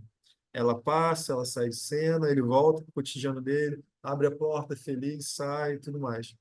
E aí aparece uma menina. Isso não explica nada. Ele vai acontecendo e vai deixando você entender pelo contexto. Aí se descobre que é a sobrinha dele. E ele tem a primeira possibilidade efetiva de alteridade, de encontrar alguém que, assim como ele, compartilha certos valores. Então ele te leva um susto quando ele vai no parque, que ele encontra a menina sentada com o telefone dela apontando para o alto, para as árvores, e tira uma foto. E ele fica assustado, porque ele fez isso todo dia, com a câmera analógica dele, né? Ele vai, pega a câmera analógica do bolso e fala assim, tá bom, né? Aí o pai também tira uma fotinho. E ela olha para a câmera dele e se surpreende, e fala assim, ah, você também tem? E ele, né, sem falar nada, né? Ele confuso, como assim? Ele fala assim, eu também tenho uma, e mostra uma câmera analógica igual a dele. Ela fala, foi você que me deu. Então, essa possibilidade de você passar adiante uma espécie de legado, né, sensorial, artístico, porque ela carrega com ele parte da sensibilidade dele, parte desse olhar minucioso para o cotidiano da vida, né? Então, assim, ele começa a estabelecer relações com essa menina, com outras pessoas, tem outros tipos de diálogos que são não verbais, né, pela característica do filme. Ele, como ele vive o mundo? Ele vive o mundo através da câmera fotográfica dele. Ele tira as fotos preto e branco, registra. Como é que a gente sabe isso? Ele pega no final de semana, olha umas bocados, rasga algumas, joga fora, pega outros, coloca numa caixa, bota uma data e faz um arquivo. E aí, quando esse sujeito sonha, vamos falar de inconsciente, quando esse sujeito sonha, o que ele sonha em preto e branco. Ele sonha com as sombras que ele reparou durante o dia, com as sombras que ele viveu, com resquícios do dia, né, com essas experiências fragmentadas que ele teve durante o dia. Então, a menina consegue entrar dentro do inconsciente dele, dentro da sensibilidade dele, aparece um sonho na bicicleta com ele, mas isso é em preto e branco, que é a forma como ele se relaciona com o mundo, através da câmera. Outra coisa muito sensível que fala sobre a arte, ele fala pouco, mas ele está sempre ouvindo música. E a música que ele está ouvindo, que ele coloca na vanzinha dele, fala um pouco sobre o que ele está sentindo, sobre as ideias. Pelo menos eu gosto de pensar isso, né? Dá um pouco das ideias do que está acontecendo com ele, das sensações, das emoções dele, de como ele está escolhendo enfrentar o mundo, do que ele está sentindo através da música. Então, usar a arte para falar sobre si, para sentir, sentir-se através da arte, né? E última coisa que eu queria Mobilizar também, né? mobilizar. Mobilizar através da arte. E a última coisa que eu vou falar, que acho que é o último espelhamento que ele tem nesse filme, que é o rapaz que é o arqui-inimigo dele no amor, né? Ele se descobre uma paixão platônica por uma moça no filme, e aí, dado o momento do filme, ele tá na bicicletinha dele, ele encontra essa moça abraçando um rapaz, né? Um outro senhor. Nossa, ele fica bastante chateado e começa completamente transgressor. Ele vai lá, compra 3 latinhas de cerveja, um maço de cigarro. Ele acende o primeiro cigarro, começa a tossir, porque ele não está acostumado a isso. E quem aparece? O sujeito que abraçou a moça a qual ele tinha afeto, né? Com ele tinha essa relação platônica. Ele começa a se relacionar com ele. E aí, de novo, espelhamento. Isso assusta ele. Ele fala assim, como assim? Eu sou igual a esse sujeito. Né? Então, eles começam a ter uma partilha de afetos, de comunicação verbal, não verbal. Começa a ter discussão sobre sombras. Eles ficam dialogando assim, será que uma sombra sobre a outra se torna mais escura? Elas somam? E eles ficam, não sei. E eles começam a ficar ficcionados, por isso começam a debater sobre as sombras. Porque esse sujeito já ficava sobre esse debate sobre a sombra. Ele percebia o mundo através das sombras, a sombra da copa das árvores, as sombras que apareciam nos banheiros ao qual ele lavava. Né? Ele acordava pelo barulho da senhora que varria a rua. Ele acordava antes do sol nascer pelo barulho da senhora que varria a rua. Então, assim, olha quantas sensibilidades, quantas sensorialidades tem na vida desse sujeito. Então, a possibilidade de você viver com arte, de você olhar através dessas existências que a gente pode chamar de mínimas, mas potencializadoras, que é capaz de mover o sujeito, não só o sujeito, mas o outro também, né? Então, assim, outra forma que ele mostra as expressões, o que ele está sentindo, que não é através da fala, os livros que ele lê. Então, os livros que ele lê são citados, e sempre tem alguma relação com o que ele está sentindo, com o que a menina está falando. Aí ele fala assim, eu sou esse rapaz do livro que você está lendo, tio. Eu estou me sentindo igual a esse rapaz. Né? Então, é muito emocionante as sutilezas do filme, como ele usa de outras artes, que não são produzidas por ele, para poder se expressar, para poder comunicar a nós, que somos espectadores desse filme, o que ele está sentindo, o que ele está falando. Né? Então, como as ações não verbais dele comunicam, une. Né? Então, une e desune também, porque existem aqueles que olham para ele naquele trabalho e se acham, que se distanciam, tratando como se fosse menos. Então, esses movimentos assim, de repulsa, de Ele dá bom dia, só, né? Dado momento, ele vai lá, acolhe um garotinho que estava chorando no banheiro, pega ele pela mão, vai levar até a mãe pega, primeiro que a mãe pega ele, passa um lencinho umedecido na mão dele como se ele fosse sujo, não agradece, vira as costas e sai. Aí o filme vira a câmera, mostra uma plaquinha pra gente que é um lago, assim, não joga lixo no lago, né? Aí tá o menino chorando e alguém que é responsável pelo lixo, né? Então tá falando assim, sobre essa relação, né? Essa mensagem desse rapaz que era ali cuidando do lixo, né, socorrendo uma criança que estava chorando. Então, o uso da imagem, do signo, para comunicar situações e questões diferentes, né? Então, isso são tudo meios e modos, não só de se viver com a arte, mas de produzir a arte, de usar Uhum. a arte como meio de expressão própria e vivenciar e experimentar a expressão do outro. Né, ser capaz de, muitas vezes, aquilo que a gente sente está no nível do arcaico, do indizível, do inominável, e através da arte do outro a gente consegue comunicar, consegue sentir, a gente consegue se conectar, né? Então, um caso aqui, Ana O, né? Ana O, muito doente, vômito, dor de cabeça, uma série de sintomas, dormência e abatida pela doença do pai, mas ela não conseguia falar. O que que ela falou? Ela contava, inventava histórias, ela ficcionava. Assim, então, tem uma menina, sonhei com a menina, poxa, a menina ela ficava sentada na cadeira do lado de uma pessoa doente, muito triste, chorando. Ela não estava falando dela, ela não estava falando da dor dela, ela estava ficcionando para poder falar da dor dela. Então, através da fantasia, através dessa construção ficcional, ela conseguia dar vazão aos seus sentimentos. Pouco, sucateado, mas conseguia subsistir, ele conseguia ali se relacionar. E aí o Freud fala que todos nós tem algo no mundo que para nós é insuportável e nós precisamos assim produzir delírios. Precisamos produzir certas pequenas doses de delírios e colocar no mundo, assim. Então, assim, olha, Cleiton, isso é muito feio. Não, não, mais ou menos, isso dá uma maquiagem. Não, mas isso aqui aí se reveste uma certa poesia, fica fora. A Ana O, ela é paciente do Freud. A Ana O, ela é paciente do Breuer. Tá? A Ana O está no fundamento da psicanálise, no surgimento da psicanálise. Assim, é um caso belíssimo. O Freud era uma espécie de supervisor, assistente do Breuer, e ele estava ali falando assim, arcaico da psicanálise. A psicanálise nasce com essa menina, assim, ela que funda o termo chamado cura pela fala, e tudo nasce aí, com a Ana O. Assim, é um caso clínico que eu acho muito importante, muito bonito. Todos aqueles que tiverem interesse em psicanálise, leiam Ana O, assim, que de fato é transformador. Mas Os- vale colocar, Cleiton, que similarmente, né, como você trouxe o caso da Ana O, a gente tem inúmeras situações cotidianas que não necessariamente precisam adentrar o setting psicoterapêutico ou psicanalítico, que são exatamente a manifestação desse caso clínico da Ana O. Porque o quanto de nós não nos encontramos ou encontramos sujeitos no nosso dia a dia que simplesmente não conseguem se colocar ou colocar-se, vamos dizer assim, naquele campo relacional, e precisam de uma história, precisam de um terceiro, ou se distanciam de si mesmo e contam, né, transformam a sua época na história de um outro para conseguir ali manifestar algo importante, né, naquele para ele e naquele coletivo, naquela relação, né? Então, só para ilustrar aqui, que não tanto lá, como foi estudado na época de Breuer, Breuer ou Breuer, não sei qual é a melhor maneira de pronunciar esse nome, que está nos primórdios, a gente está falando do século XIX, né? Mas o quanto isso é atual e o quanto isso se manifesta em cada um de nós e o tempo todo, né? com certeza, com certeza. Principalmente hoje que a gente tem a facilidade do contato pelo meio digital e virtual, o quanto nós não construímos as personas, não nos transvestimos de formas, de papéis, né?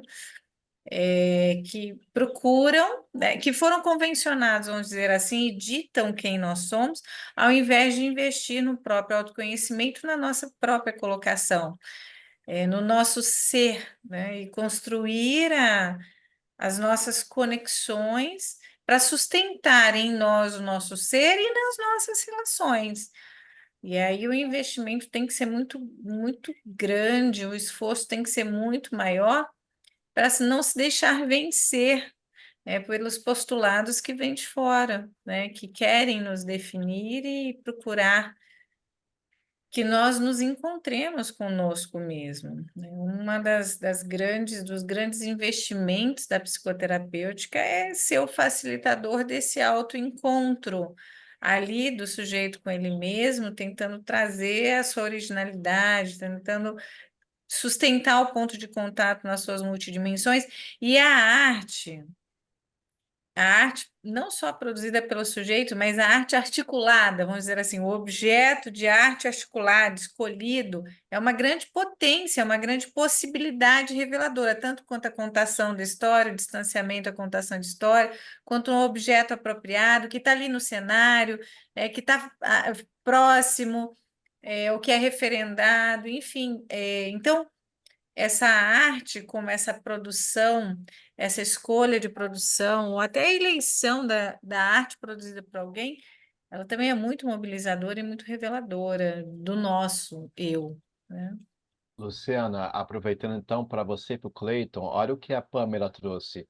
Os delírios seriam a manifestação da arte da nossa mente? Ué, por que não? Devolva a pergunta. Por quê, né? Aí a gente entra em algo totalmente convencionado, o normos, o típico, o atípico, o que é delírio, o que não é delírio. Por exemplo, à luz do movimento integrativo, tudo é uma possibilidade.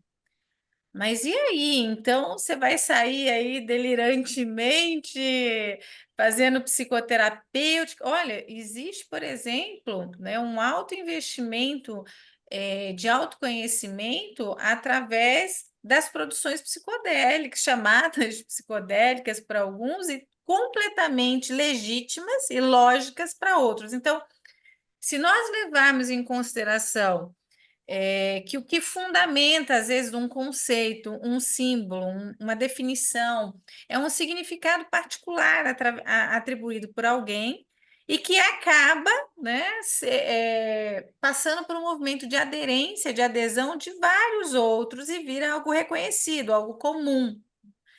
Se a gente começa a pensar nesses caminhos, nós vamos entender que tem muita coisa convencionada, definida e estabelecida num formato, estabelecida numa disciplina, que faz todo um sentido e é importante até porque o movimento integrativo ele não é contra as formatações, as disciplinas, muito pelo contrário, só que ele entende que já temos muito, para que só criarmos mais e cada vez mais segmentarmos ou separarmos as questões.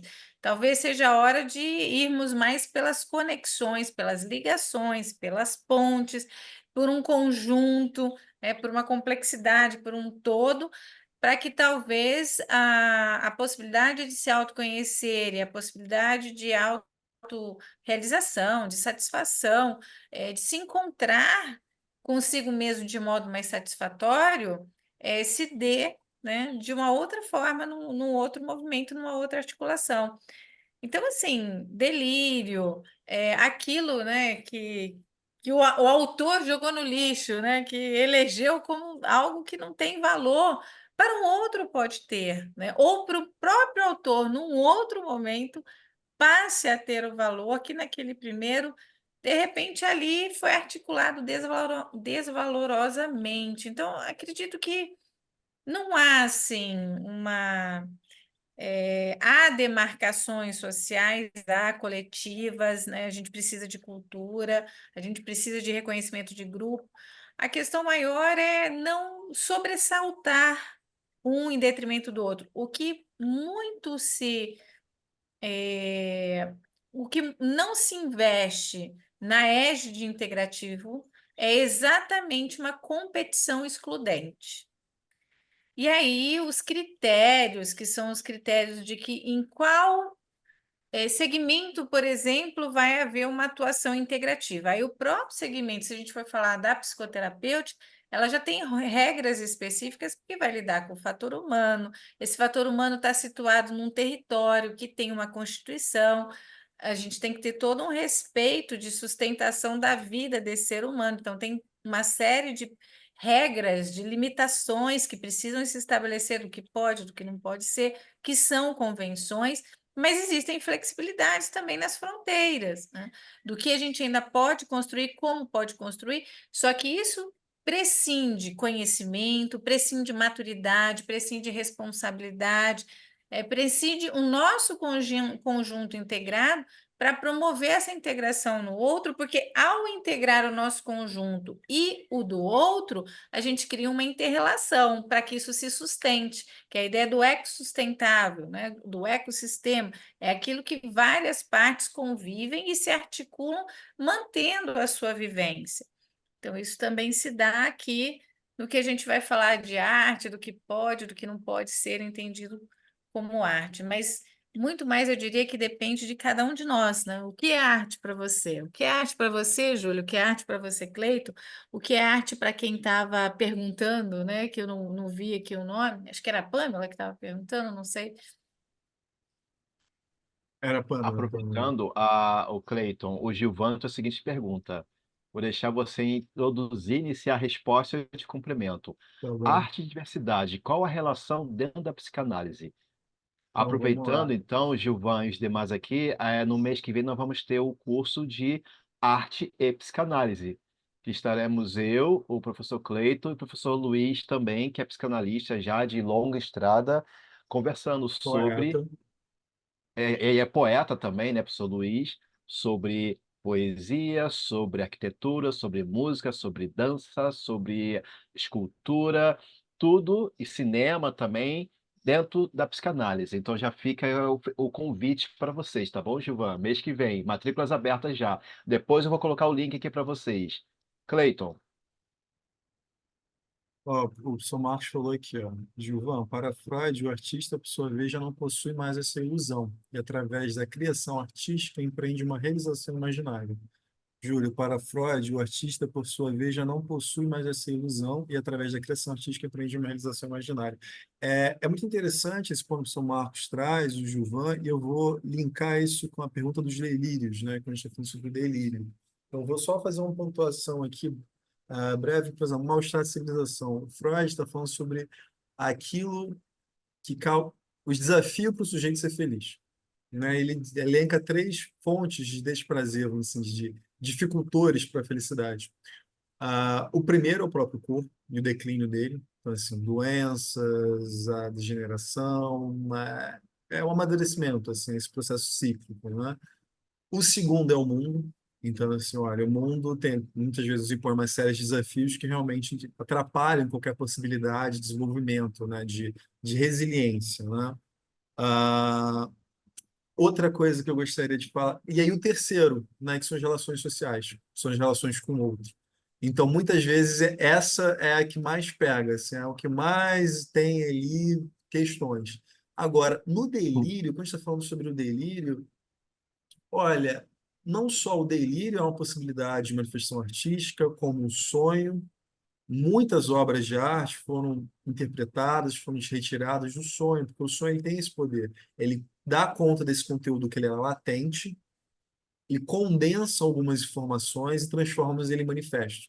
Então, o sonho, ele brinca um pouco com todo esse imaginário, com tudo isso que é do arcaico, que é o resíduo do dia, que é dessa interação, ele integra essas múltiplas possibilidades, ele integra esses mundos oníricos, diurnos, né, históricos, arcaicos de sujeito, e fazem disso uma produção. Existe uma série de produções artísticas, seja no filme, a mitologia, livros, quadros, retratos que tratam sobre sonhos. Então, o delírio, o delírio, ele não só. Freud está falando sobre a nossa necessidade de delirar para enfrentar certas questões do mundo. Tem uma porção do mundo que para nós é tão insuportável que a gente precisa delirar um pouco em cima disso, para podermos dar conta disso, para sobreviver. Então, assim, Miguel Hernandes, dentro da cadeia, doente, ele só foi capaz, assim, possível de produzir arte e poesia porque ele se alienou de algo. Ele precisou abrir mão de algo para produzir algo tão visceral. Ele colocou talvez tudo o que ele tinha de vida, toda a elan vital dele, toda a vitalidade dele naquele poema. Então, assim, e outra, a alucinação, o sonho, a fantasia, essa produção alucinatória, essa fantasia, ela pode, e aí que é o ponto interessante de conexão, seja da representatividade, seja de um sujeito com o outro, fazer parte de um coletivo. Ela pode conectar mais de um sujeito. Tem uma exposição, eu não sei se ainda está tendo, na CCBB, aqui no Rio de Janeiro, sobre a viagem da Amazônia do Ailton Krenak com. Deixa eu ver aqui o nome dele, esqueci o nome dele aqui, como é que é? Hiromi Nagakura. Então, assim, eles foram pela Amazônia, junto com o Krenak, ele é um fotógrafo, ele foi fotografando a Amazônia. O açaí do Júlio, o besouro, os povos originários, os indígenas, as tribos, as danças, a cultura. E uma coisa muito interessante que ele falava, assim, interessante, o Ayrton Krenak chama ele de samurai com a câmera fotográfica, né? Ele numa rede, tendo um bate-papo, eu falei assim, Ailton, quando eu vou fotografar alguém, eu paro, respiro, tento capturar o que tem dentro daquela pessoa, o que ela está pensando. Só quando eu consigo me conectar com essa pessoa é que eu aperto o botão. Então, a gente está falando aqui de uma comunicação que vai do inconsciente de um sujeito ao outro. Então, assim, ele parte de uma sensibilidade ou da possibilidade de o outro compartilhar o inconsciente, uma manifestação ali, seja da arte, do cotidiano, mas ele fala dessa conexão que vai do inconsciente para o inconsciente. Então, a parte só quando eu consigo capturar o pensamento do outro, o desejo do outro, é que eu aperto o botão. Então, isso é de um artista profissional, assim, de elite falando. Então, assim, como essa possibilidade de fantasia muitas vezes era coletiva. Então, assim, quando se escreve em livros sobre fantasia, vamos lá, Senhor dos Anéis, Harry Potter, a gente falando de um mundo imaginário, ao qual não existe, mas que ele oferece a nós, gostamos da literatura, da fantasia, um universo possível de experimentar felicidade, alegria, dor, perda, luto, a partir do viés artístico. Então, eu não preciso sentir, de fato, aquela dor. A arte me proporciona sentir essa dor, através do delírio do outro, da produção de fantasia do outro. Então, essa fantasia pode ser coletiva. Esse delírio pode ser coletivo. Agora, o artista, enquanto produtor daquela arte, não necessariamente, é isso que o professor Marcos está apontando muito bem, ele tem por intenção ser ouvido. Ele tem por intenção ser decifrado. Aquilo muitas vezes é fruto de uma pura expressão, de um puro desejo, a manifestação expressa. E aí, para citar mais um artista que eu gosto muito, Amilcar de Castro, Movimento Neoconcreto, aconteceu aqui no Rio de Janeiro. O Gilvão Delírio é arte, ele pode ser, com certeza. Com certeza O Gilvan existe algo nisso. também está falando aqui de Van Gogh. Mas, pessoal, eu preciso interromper um pouquinho vocês, porque nós estamos encerrando, chegando nos minutos finais da nossa roda, né? Júlio, se você tem aí a divulgação dos cursos, coloca aí no chat para o pessoal os links.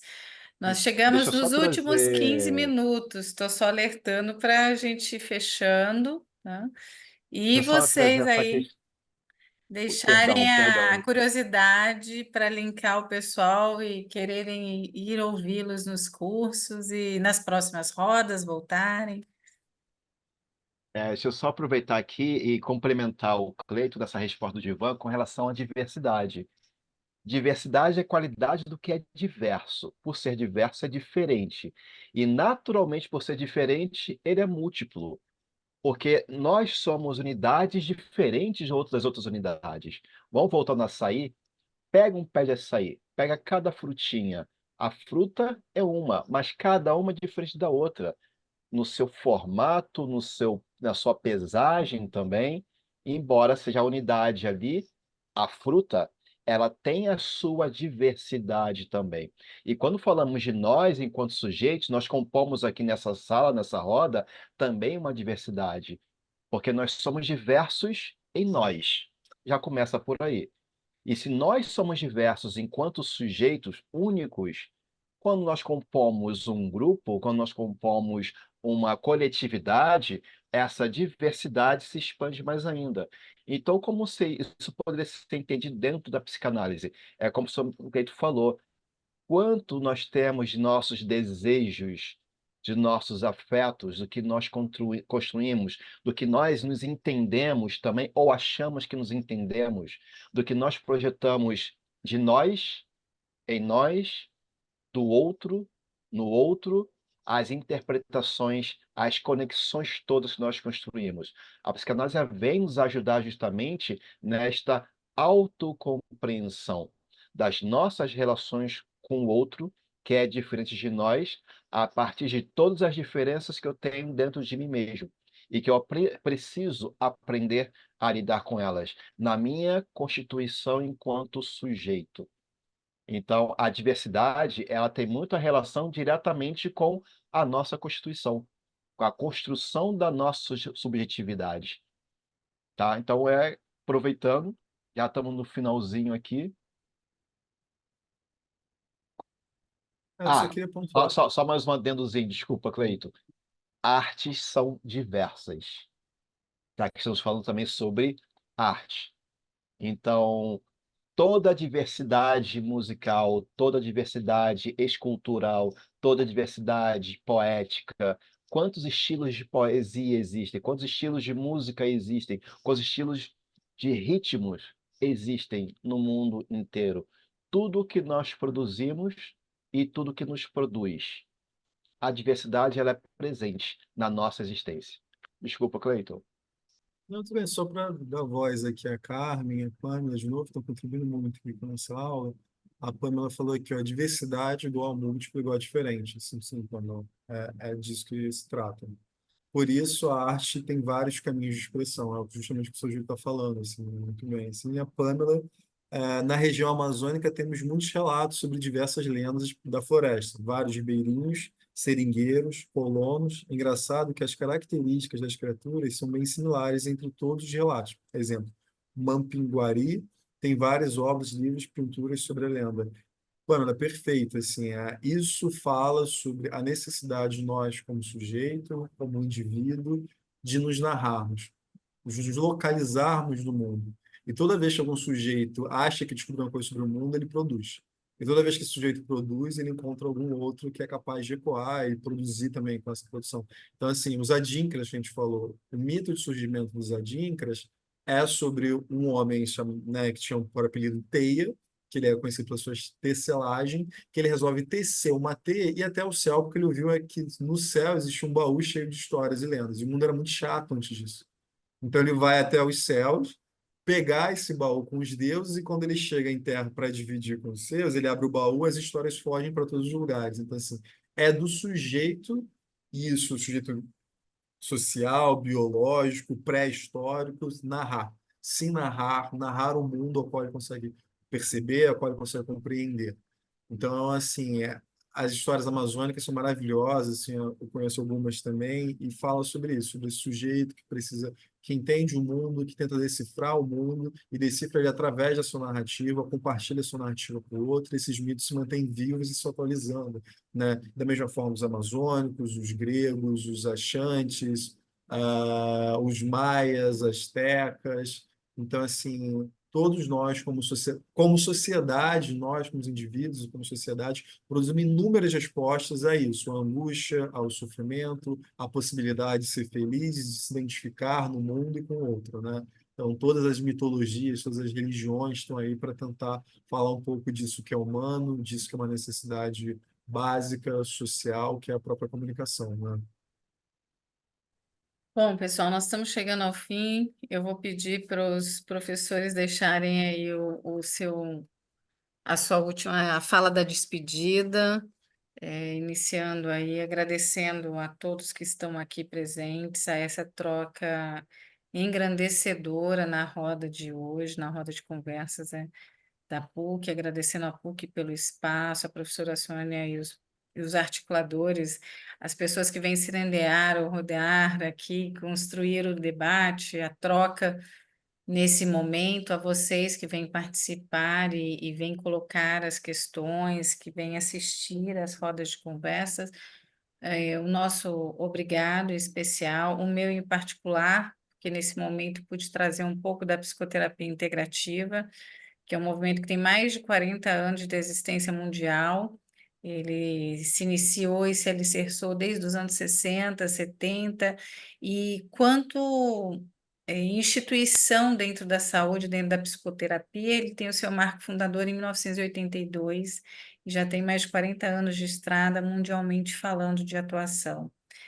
Assim como a psicologia social, assim como a psicanálise, assim como tantos outros movimentos, tantas outras possibilidades de fazer, de vivenciar e de entregar no mundo, assim como a arte, que desde que a humanidade existe, a produção de entrega que nós convencionamos como arte sempre existiu, sempre foi uma manifestação viva da nossa espécie e é uma manifestação viva de várias outras espécies que deixam os seus registros, deixam as suas artes por aí nos ecossistemas.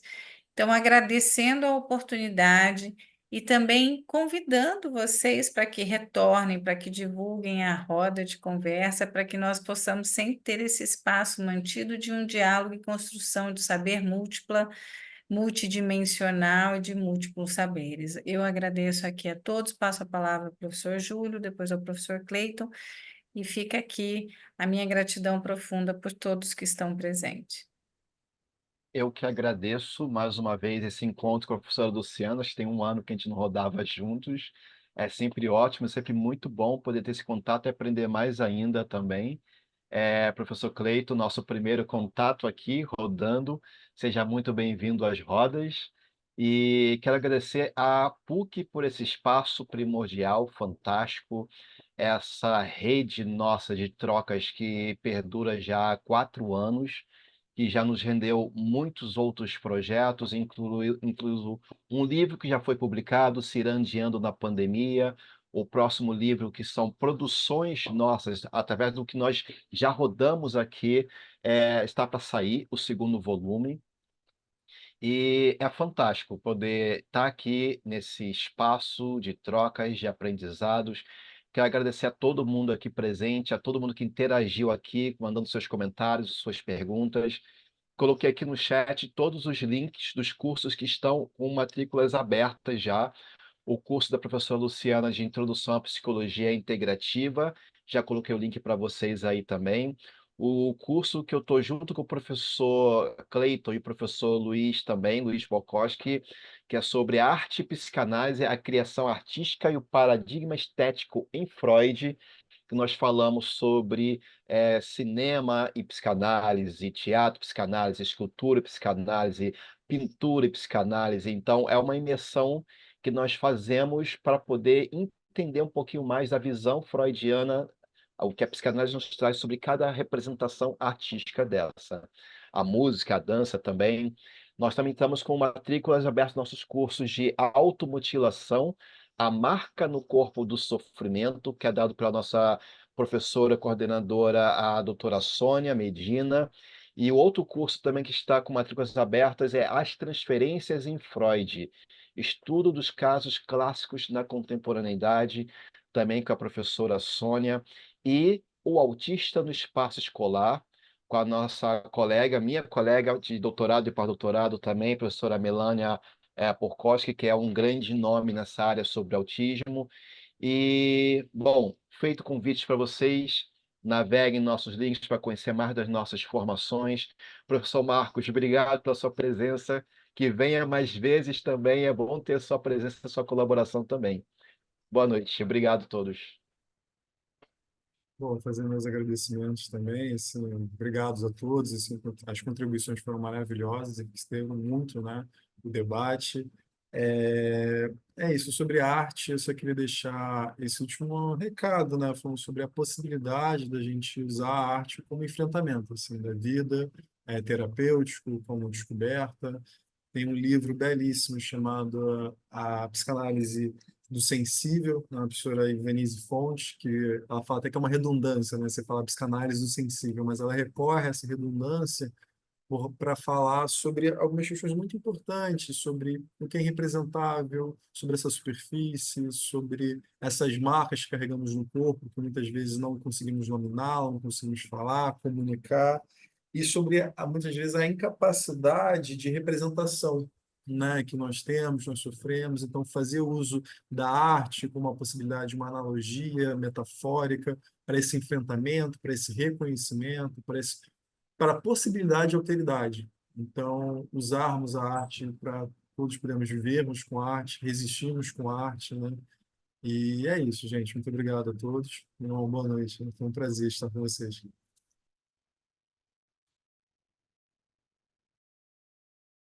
Pessoal, gratidão profunda. Que todos aí tenham uma noite de descanso renovador, que as coisas possam continuar vívidas em cada um de vocês, esse ponto de encontro, de construção e de troca aqui nessa roda, e que todos possam continuar, que essa é sempre a proposta integrativa, fluindo e vivenciando a arte em si, a arte no todo, as produções que cada um de nós faz, sempre fez e continuará fazendo no nosso vivenciar através das nossas entregas artísticas. Que possamos ter aí a continuidade de uma semana renovadora, mobilizadora e repleta do que melhor seja possível para cada um de nós. Gratidão profunda pela presença e pela participação, e nós continuamos contando com a aprovação e a presença de todos vocês aqui nas rodas e também sustentando aí as produções, os cursos que nós nos dedicamos a elaborar e a trazer com a possibilidade de construção do saber a partir desse contato, dessa troca, características aqui de cada um de nós que estamos trabalhando lá no SESEC, aí na instituição PUC-Rio. E muito obrigado à PUC e ao pessoal do suporte também, que esteve aqui conosco o tempo todo, trabalhando para que pudéssemos ter essa roda com esse exímio com essa forma genuína, com essa forma da troca, tendo sido tão belamente construída na noite de hoje. Tá bom, pessoal? Uma boa noite a todos e até o nosso próximo encontro.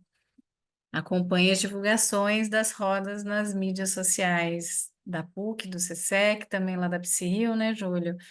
E cada um de nós. Um abraço a todos, muito boa noite.